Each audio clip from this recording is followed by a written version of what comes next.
How to dye polyester. One big advantage of polyester over natural fibers is its ability to resist stains. However, this advantage has its downside. Polyester does not take kindly to dyeing. For polyester to absorb dye, it needs extremely high heat, and even then, the effort is not always successful. There is no guarantee that you will get the exact shade you want, or a consistent coloration. However, if you must dye polyester, then being acquainted with the particulars of how to dye polyester will come in handy. Dyeing polyester requires specific tools in order to work. Have all the necessary ingredients ready.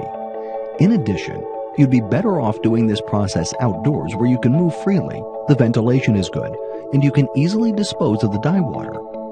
It will also be easier to hose down the fabric than indoors, where the dye could stain sinks, walls, and floors.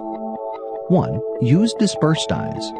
Synthetic fabrics such as polyester do not dye easily like cotton or wool. Ordinary dyes that work for natural fibers have no effect on polyester. Only disperse dyes will do. These are dyes that are ground very finely and suspended in a dispersing agent. They are sold in paste or powder form. 2. Pre-wash your fabric or launder your garment in high heat. This is to ensure the cloth is clean and the heat will prepare it for dyeing. 3. Prepare yourself with protection gear, rubber gloves and apron. Disperse dye on your skin is difficult to remove and even more so on clothing. Wear clothing that you won't mind throwing away should the dye get on it. If you're using powder dye, you need safety glasses and a dust mask to keep the dye from getting in through your eyes, nose, and mouth. Doing so could cause irritation or even an allergic reaction. 4. Boil about 2 liters of water in a large steel or enameled pot. Do not use aluminum because the metal will react with the dye. However, it would be best if you can find a large enough container that you can boil water in. Again, it must be steel, not aluminum, and not used for preparing food afterwards.